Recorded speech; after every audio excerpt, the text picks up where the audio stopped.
नमस्कार, आप देख रहे हैं राजधानी एक्सप्रेस। आपके साथ मैं हूं मोनिका सिंह। अतिवृष्टि से प्रभावित सीएम धामी ने ऐलान किया है, व्यवसायियों को बड़ी राहत दी है। सीएम धामी ने व्यवसायियों के लिए राहत राशि बढ़ाई है। मुख्यमंत्री राहत कोष से दी जाएगी राहत राशि। 56.30 लाख की अतिरिक्त मदद को मंजूरी। 31 जुलाई को केदारनाथ में अतिवृष्टि से हुआ था भारी नुकसान। देखिए, मुख्यमंत्री पुष्कर सिंह धामी ने केदारनाथ क्षेत्र में अतिवृष्टि से प्रभावित व्यवसायियों को राहत देने के लिए मुख्यमंत्री राहत कोष से 56 लाख से ज्यादा की अतिरिक्त धनराशि की मंजूरी दी है। इससे पहले भी मुख्यमंत्री ने 9.08 करोड़ की धनराशि की मंजूरी दी थी, जिससे क्षेत्र में नुकसान का सामना कर रहे व्यवसायियों को सहायता मिली। ये धनराशि विशेष रूप से लिंचोली से सोनप्रयाग तक के पैदल और मोटर मार्गों के क्षतिग्रस्त होने के कारण प्रभावित हुए लोगों के लिए निर्धारित की गई है।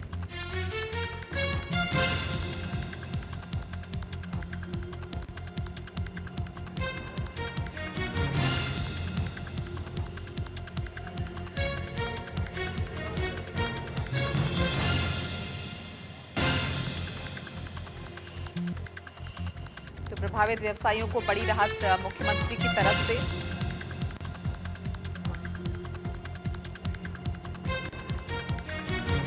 पिछले दिनों अगर हम देखेंगे तो मौसम लगातार खराब रहा। उत्तराखंड में तेज बारिश हुई, जगह जगह भूस्खलन की स्थिति भी हमने देखी और उसके बाद लगातार मुख्यमंत्री की तरफ से ज़रूरी कदम उठाए जा रहे हैं, लोगों की मदद की जा रही है। और इस बीच अगर देखें तो जो प्रभावित व्यवसायी हैं उन्हें भी बड़ी राहत का ऐलान किया है। 31 जुलाई को केदारनाथ में भारी नुकसान हुआ था।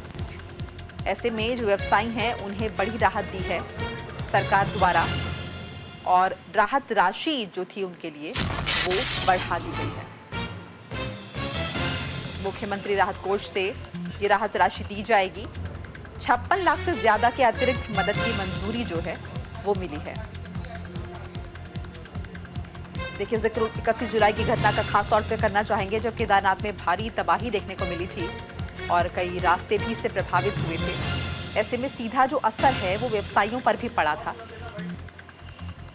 और अब इन व्यवसायियों को राहत देते हुए मुख्यमंत्री की तरफ से बड़ा कदम उठाया गया है। राहत कोष की तरफ से मंजूरी दी गई है, मदद दी जाएगी। 56 लाख से ज्यादा की मदद का आश्वासन दिया गया है।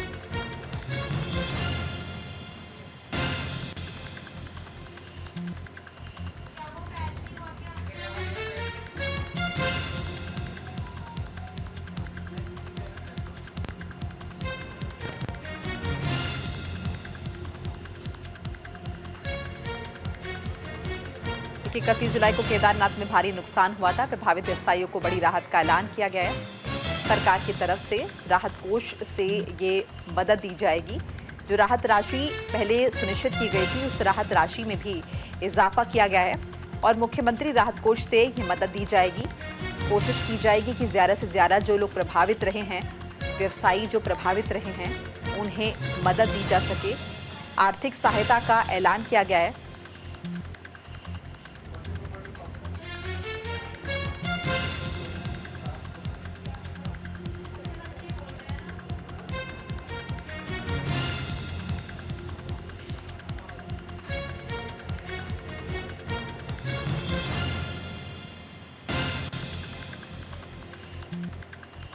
तो देखिए, लगातार सरकार की तरफ से कोशिश की जा रही है। इस बीच ये भी बता दें कि प्रदेश सरकार केंद्र सरकार के साथ भी संपर्क लगातार बनाए हुए थी, ताकि केंद्र सरकार से भी मदद जो है वो ली जा सके और जो लोग प्रभावित हुए हैं उन्हें सीधी मदद दी जा सके।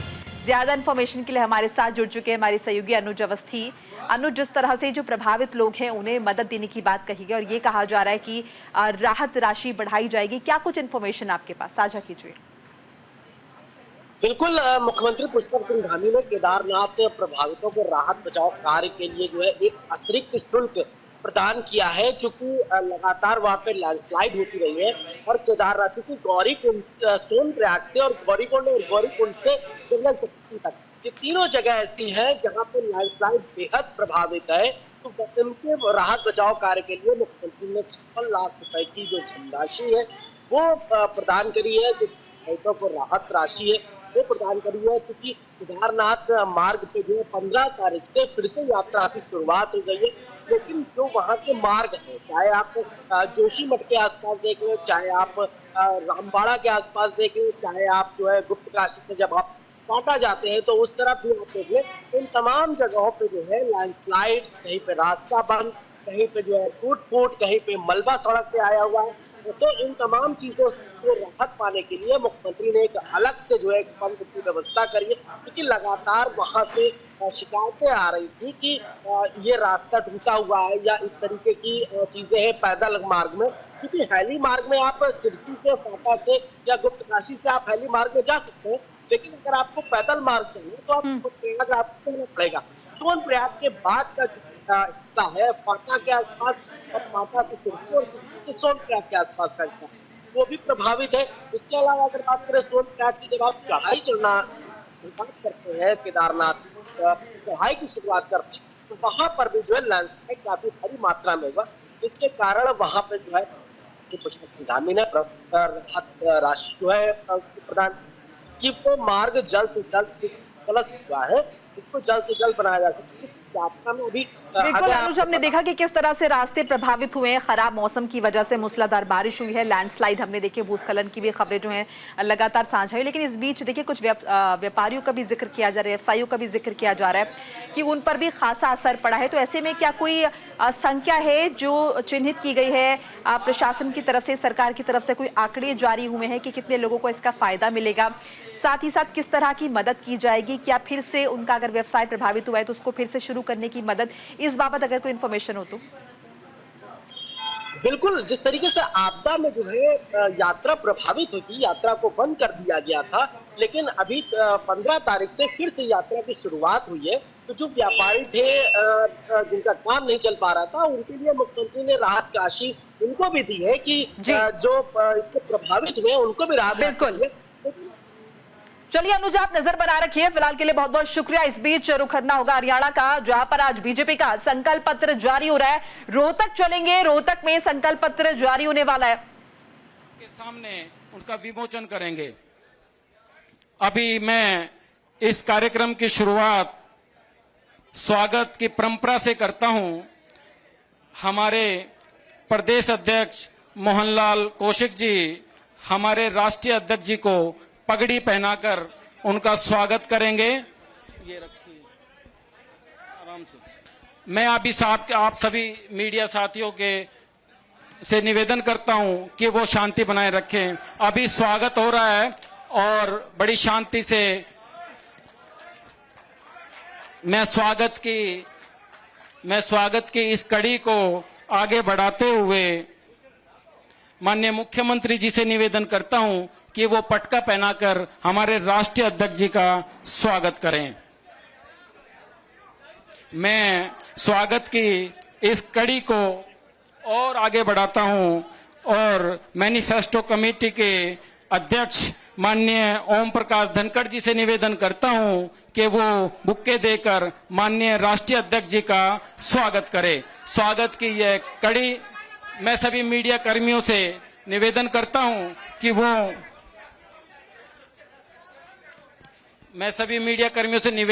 हूं कि वो शांति बनाए रखें और आपको पूरे फुटेज मिलेंगे, मैं आपको विश्वास दिलाता हूं।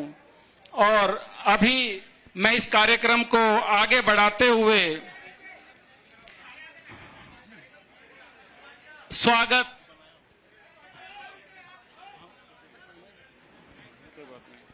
मैं आप सभी से निवेदन करता हूं कि शांति बनाए रखें। कुछ ही क्षणों में हरियाणा भारतीय जनता पार्टी कैसे काम करने जा रही है अगले 5 साल में, उसका रोड मैप आपके सामने होगा। मैं माननीय प्रदेश अध्यक्ष मोहनलाल बड़ोली जी को निवेदन करता हूं कि वो आए और अपना स्वागत भाषण रखें।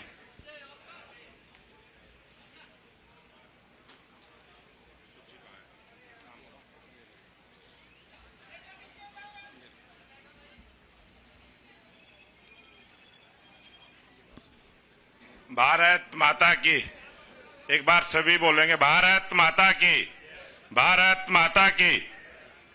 आज वर्ष 2024 का ये जो विधानसभा का हरियाणा प्रदेश में चुनावी आगाज और इस चुनाव के लिए भारतीय जनता पार्टी का जो संकल्प पत्र आज जारी करने के लिए हमारे भारतीय जनता पार्टी के राष्ट्रीय अध्यक्ष माननीय जगत प्रकाश नड्डा जी आज अपने बीच में उपस्थित हैं। हमारे प्रदेश के लोकप्रिय मुख्यमंत्री नायब सिंह सैनी जी, हमारे पूर्व में मुख्यमंत्री रहे मनोहर लाल जी, वर्तमान में केंद्रीय मंत्री, और इस तो देखिए कुछ देर में संकल्प पत्र जारी होने वाला है। भारतीय जनता पार्टी का नजर हमारी लगातार बनी रहेगी। इस बीच एक बार फिर से बुलेटिन का रुख कर लेते हैं, खबरों में आगे बढ़ते हैं। बंद पड़ी सड़कों को लेकर मुख्यमंत्री जो है धामी जो है वो काफी सख्त नजर आ रहे हैं। बारिश के बीच बंद पड़ी 307 सड़कें अब बहाल की गई हैं। सीएम ने सड़कों से संबंधित स्टेटस रिपोर्ट मांगी है। 25 सितंबर तक आपदा प्रबंधन को जमा करनी है ये रिपोर्ट। सड़कें बहाल करने की तैयारी में जुटा है विभाग। देखिए मॉनसून सीजन के दौरान बंद हुई सड़कों को खोलने का या फिर यूं कहें कि बहाल करने का तेजी से काम किया जा रहा है। मुख्यमंत्री पुष्कर सिंह धामी की सख्ती के बाद 4 दिन में प्रदेश भर की 307 बंद सड़कों को बहाल किया गया है। हालांकि अभी भी प्रदेश में 170 से ज्यादा सड़कें प्रभावित हैं, बंद हैं, रास्ते बंद हैं, जिन्हें खोलने के लिए, जिन्हें बहाल करने के लिए उस स्तर पर काम किया जा रहा है। बता दें कि 14 सितंबर को प्रदेश की 480 से ज्यादा सड़कें बंद थी, रास्ते बंद थे। मुख्यमंत्री ने इन मार्गों को भी जल्द से जल्द खोलने के निर्देश दिए हैं। वहीं मुख्यमंत्री ने सचिव आपदा प्रबंधन से 25 सितंबर तक सड़कों से संबंधित विस्तृत रिपोर्ट मांगी है। इसके बाद सचिव आपदा प्रबंधन ने सभी जिलों के डीएम से रिपोर्ट तलब की है। वहीं अब चारधाम यात्रा भी सुचारू रूप से संचालित हो रही है। तो सीएम की सख्ती का जो असर है वो नजर आ रहा है। देखिए बारिश की वजह से क्या स्थिति हुई थी, यहाँ पर किस तरह से रास्ते बंद हुए थे, और अब इन रास्तों को पुनः बहाल करने की, खोलने की पुरजोर कोशिश की जा रही है।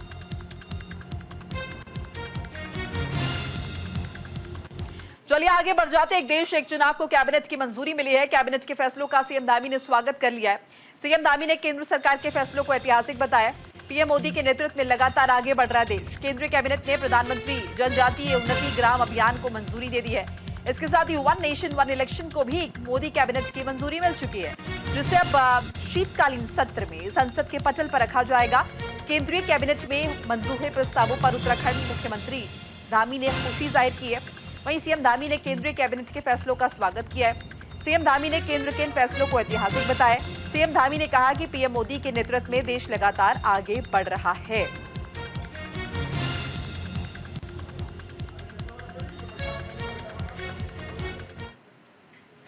एक देश एक चुनाव को कैबिनेट की मंजूरी मिली है। कैबिनेट के फैसलों का उत्तराखंड बीजेपी ने स्वागत किया है। महेंद्र भट्ट ने पीएम मोदी का आभार व्यक्त किया है। लोकसभा चुनाव के घोषणा पत्र में किए वादे को पूरा किया है, ये उनकी तरफ से कहा गया है। एक देश एक चुनाव प्रस्ताव की केंद्रीय कैबिनेट से मंजूरी मिलने का उत्तराखंड बीजेपी ने स्वागत किया है। इस प्रस्ताव के लिए बीजेपी के प्रदेश अध्यक्ष महेंद्र भट्ट ने पीएम नरेंद्र मोदी का आभार व्यक्त किया है।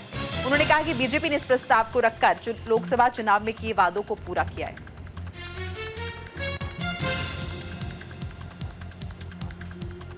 सर्वाधिक जगह हमारी सरकारें हैं। 18 राज्यों में एनडीए की सरकार, 13 में अकेली भाजपा की सरकार। हम चिंतित नहीं है, 1-2 राज्यों वाले क्यों चिंतित हो रहे हैं? आखिरकार जो कमेटी बनी है, जिस कमेटी ने रिपोर्ट दी है, उसमें हमारे देश के पूर्व राष्ट्रपति रहे हैं, इसलिए अपने राष्ट्रपति का सम्मान करने की भी नेचर रहना चाहिए। हरिद्वार में डकैती कांड का चौथा आरोपी गिरफ्तार। पुलिस ने चौथे आरोपी को हरियाणा से गिरफ्तार कर लिया है। आरोपी ने ज्वेलर्स शोरूम में डकैती की थी। पुलिस पहले ही 2 आरोपियों को गिरफ्तार कर चुकी है। एक आरोपी पहले पुलिस एनकाउंटर में ढेर हो चुका है। गिरोह का सरगना अभी लेकिन पकड़ से बाहर बताया जा रहा है। ज्वेलर्स शोरूम में करोड़ों की डकैती डालने के मामले में फरार चल रहा है। चौथे आरोपी को पुलिस ने हरियाणा के यमुनानगर से गिरफ्तार कर लिया। आरोपी के पास से डकैती के बाद मिले रुपए से खरीदा गया मोबाइल और 13,000 रुपए बरामद हुए हैं। गैंग का सरगना अभी हत्थे नहीं चढ़ पाया है। कई टीम आरोपी की तलाश में जुटी हुई है। बता दें कि 1 सितंबर को ज्वेलरी शोरूम में 5 हथियारबंद बदमाशों ने डकैती डाली थी। रविवार देर रात मुठभेड़ के दौरान बदमाश सत्येंद्र पाल उर्फ लक्की ढेर हो गया था। सोमवार दोपहर उसके 2 साथी आरोपी गुरदीप सिंह उर्फ मोनी और जयदीप सिंह उर्फ माना को बहादुराबाद शहर से गिरफ्तार किया गया।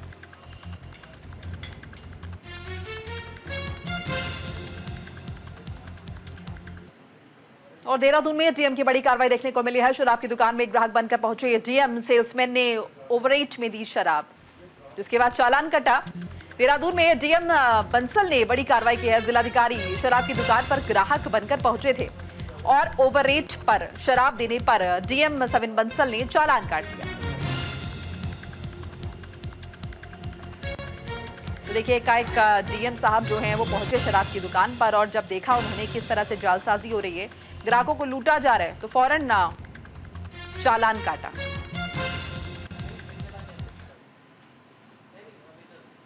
एक्साइज शॉप एसोसिएशन में काफ़ी कंप्लेंट्स आ रही थी ओवर रेटिंग की, और जो हमारे और अन्य रीजन्स हैं, रोड डिस्प्ले करना, सीसीटीवी कैमरा, शॉप बजट को डिस्प्ले करना, कौन कौन से ब्रांड्स हैं, उससे हमें बहुत कंप्लेंट्स मिल रही थी हमारे। हल्द्वानी में युवकों को स्टंट करना भारी पड़ा है। कार से खतरनाक स्टंट करते पकड़े गए हैं 3 युवक। वीडियो वायरल हो गया है और वीडियो वायरल होने पर पुलिस ने एक्शन लिया है। हल्द्वानी में युवकों को स्टंट करना भारी पड़ा है। 3 युवक नैनीताल रोड पर कार से खतरनाक स्टंट कर रहे थे। वीडियो वायरल होने के बाद पुलिस ने तीनों युवकों को पकड़ लिया है। तो स्टंटबाजी करना इन युवकों को भारी पड़ा है। तस्वीरें आप देख सकते हैं, गाड़ी में सवार ये युवक स्टंट कर रहे हैं सड़कों पर,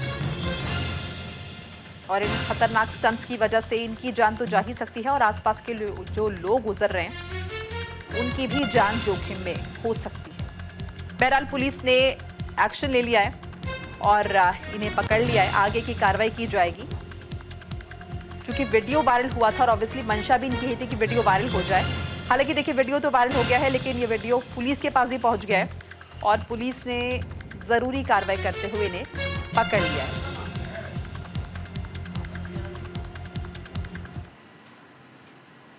विकासनगर में भारी भूस्खलन, आवाजाही बाधित नजर आ रही है। सड़कों पर मलबा गिरा हुआ है। दर्जन गांवों से संपर्क टूट गया है। मलबा हटाने में पीडब्ल्यूडी विभाग की टीम जुटी हुई है। विकासनगर में भारी भूस्खलन की वजह से मुख्य मार्ग बंद हो चुका है। दर्जन गांव से संपर्क टूट गया। पीडब्ल्यूडी विभाग की टीम मलबा हटाने में जुटी हुई है। देखिए, उत्तराखंड में कई जगह भारी बारिश की वजह से, भूस्खलन की वजह से सड़कें प्रभावित हुई हैं, रास्ते क्षतिग्रस्त हुए हैं, रास्ते बंद हो गए हैं। मुख्य मार्ग से ये रास्ते कट गए हैं, जिन्हें बहाल करने की कोशिश की जा रही है।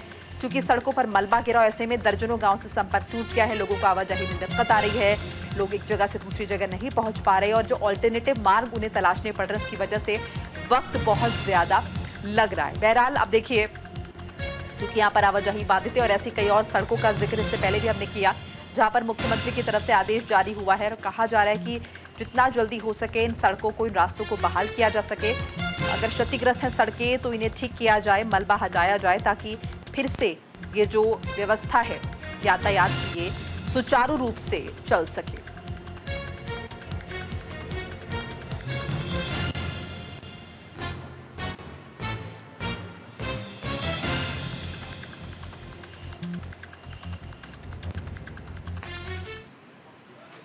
देहरादून में हुई प्रवर समिति की पहली बैठक। मंत्री प्रेमचंद अग्रवाल की अध्यक्षता में हुई है बैठक। 24 सितंबर को होगी प्रवर समिति की अगली बैठक। पहली बैठक में मांगी गई कई रिपोर्ट्स पर अगली बैठक में चर्चा होनी है। देखिए, विस्तार से बता देते हैं। उत्तराखंड में उत्तर प्रदेश नगर निगम अधिनियम 1959 संशोधन विधेयक पर प्रवर समिति की विधानसभा में पहली बैठक हुई। प्रवर समिति के अध्यक्ष संसदीय कार्य मंत्री प्रेमचंद अग्रवाल की अध्यक्षता में पहली बैठक हुई। इस बैठक में समिति के सदस्य शामिल हुए। प्रवर समिति की पहली बैठक में सामान्य बातचीत हुई। अगली बैठक 24 सितंबर को होगी।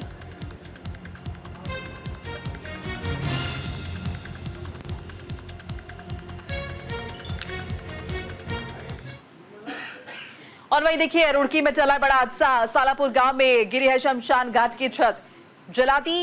जलती चिता के ऊपर गिरी है छत। शमशान की छत गिरने से देखिए मलबा भी टूटकर गिरा है। मलबे से निकालनी पड़ी है लाश। हादसे के वक्त मौके पर कोई मौजूद नहीं था, ये राहत की बात है। स्थानीय निवासियों लगातार जो स्थानीय निवासी वो छत की मरम्मत कराने की मांग कर रहे हैं। रुड़की के शमशान घाट पर जलती चिता के ऊपर छत भरभरा कर गिर गई। हादसे के बाद लोगों ने चिता के ऊपर से मलबे को हटाया और उसके बाद चिता को दोबारा अग्नि दी गई। हादसा उस समय हुआ है जब चिता में आग लगाकर लोग बाहर निकल रहे थे, जिससे बड़ा हादसा होने से टल गया। राहत की बात यह रही कि कोई शख्स मलबे के नीचे नहीं आया। छत के नीचे नहीं आया, जो भरभरा कर गिरी थी, नहीं तो हादसा बड़ा हो सकता था।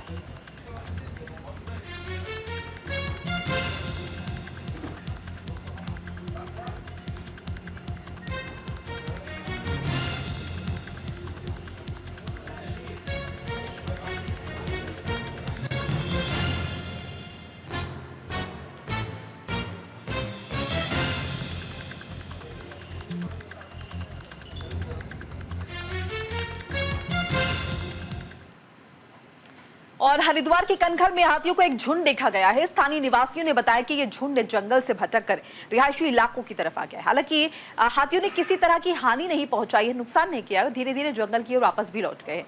वन विभाग की टीम को इसकी सूचना दी गई है, जानकारी दी गई है। हाथियों पर नजर बनाए हुए हैं ये लोग, ताकि आगे किसी तरह की अप्रिय घटना से बचा जा सके। वन विभाग ने लोगों से अपील की है कि अगर हाथी फिर से दिखे तो उन्हें परेशान न करें और फौरन विभाग को सूचित करें। देखिए, इन्फॉर्मेशन मिल रही है कि ये हाथी भटक कर रिहायशी इलाकों की तरफ आ गए हैं। हालांकि बाद में धीरे धीरे जब उन्हें इस बात का एहसास हुआ कि वो भटक गए हैं तो वापस वो जंगल की तरफ लौट गए।